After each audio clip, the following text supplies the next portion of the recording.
ఈరోజు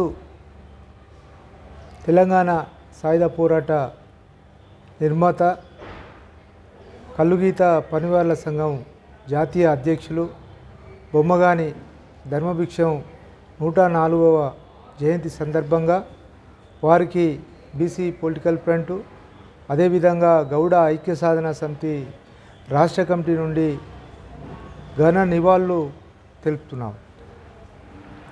కాళోజీ నారాయణరావు ఒక మాట చెప్తారు, పుట్టుక తనది, చావు తనది, బతుకంతా దేశం కోసమే అని. మరి అది బొమ్మగాని ధర్మభిక్షానికి సంపూర్ణంగా వర్తిస్తుంది. 15 సంవత్సరాల వయసులోనే తెలంగాణ సాయుధ పోరాటంలో, అదేవిధంగా ఆంధ్ర మహాసభ ఉద్యమంలో, ఆ తర్వాత రాత్రిబడి విద్యా ఉద్యమంలో పాల్గొని మరి సూర్యాపేటలో పుట్టిన ధర్మభిక్షం తెలంగాణలో ఒక వీరోచితమైన సాయుధ పోరాటంలో కీలక పాత్ర పోషించారు. అతను దున్నేవాంతే భూమితో పాటు ఎక్కేవాందే చెట్టు నినాదంతో మరి తెలంగాణలో ఆనాటి కాంట్రాక్టు సిస్టానికి వ్యతిరేకంగా, ఫ్యూడల్ భూస్వామ్య పెత్తందారులకు వ్యతిరేకంగా మరి రైతులను ఒకవైపు, అదేవిధంగా వృత్తిదారులను మరొక వైపు ఏకం చేసి తెలంగాణలో మరి బడుగు వర్గాలందరినీ కూడా సాయుధ పోరాటంలో మమేకం చేసి మరి నిజాంకు వ్యతిరేకంగా పోరాడిన గొప్ప పోరాట యోధుడు ధర్మభిక్షం. ఆయన పెద్ద విద్యావేత్త.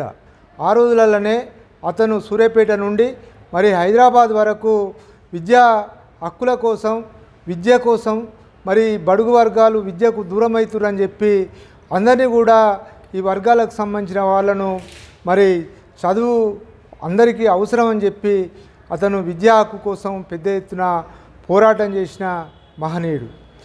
సూర్యాపేటలో అతను 3 సార్లు నల్గొండ జిల్లా నుండి అసెంబ్లీకి ఎన్నిక కావడం, అదేవిధంగా పార్లమెంటుకు 2 సార్లు ఎన్నిక కావడం, మరి ఒకసారి అతను ఒక అసెంబ్లీ స్థానంలో పోటీ చేస్తే రెండోసారి ఆ అసెంబ్లీ స్థానాల్లో వేరే అభ్యర్థిని పెట్టి ఇంకో నియోజకవర్గంలోకి వెళ్ళి మరి అతను 3 సార్లు ఎమ్మెల్యే కావడం, 2 సార్లు పార్లమెంటులో మరి పోయి మొత్తం ఈ వర్గాలకు సంబంధించిన హక్కుల కోసం పోరాటం చేయడం జరిగింది.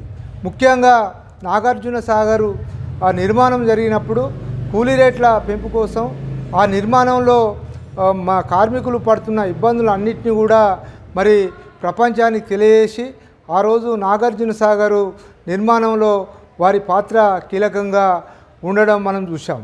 ముఖ్యంగా ధర్మభిక్షం గురించి చెప్పాలంటే అతను ఒకసారి సరూర్నగర్లో గౌడ ఐక్య సాధన సమితి శిక్షణా తరగతులు 2 రోజులు పెట్టినప్పుడు వారు ఆ క్లాసులలో పాల్గొని అతను 9 గంటలకు శిక్షణా తరగతులు హాజరు కావాలని చెప్తే 9 గంటలకే వచ్చి కూర్చొని మరి అతను సమయపాలన పట్ల తన నిబద్ధతను గుర్తు చేయడం, ఆలస్యంగా వచ్చిన అనేక మంది ముఖ్య నాయకులను సమయపాలన అనేది చాలా ముఖ్యమైన అంశం కాబట్టి ఏ నాయకుడైనా విజయం సాధించాలంటే సమయపాలన పాటించాలని చెప్పి వారు చెప్పడం జరిగింది. ఈరోజు ధర్మభిక్ష ఒక ఆలోచనలు ముందుకు పోవాలంటే కల్లుగీత మొత్తం కూడా ఈరోజు సంక్షోభంలో ఉంది. వారు ఏదైతే ఈ వృత్తి ఆధునీకరణ కావాలని కోరుకున్నారో, స్వచ్ఛమైన కళ్ళు ప్రజలకు అందించాలని కోరుకున్నారో మరి ఈరోజు అలాంటి పరిస్థితులు లేవు. మొత్తం వనాలన్నింటినీ కూడా నరికివేయడం జరుగుతుంది.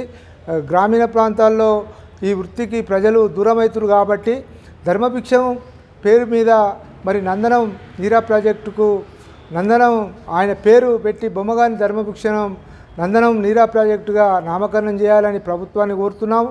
అదేవిధంగా ట్యాంక్ బండ్ మీద ధర్మభిక్షం విగ్రహాన్ని నిర్మాణం చేయాలని కోరుతున్నాము.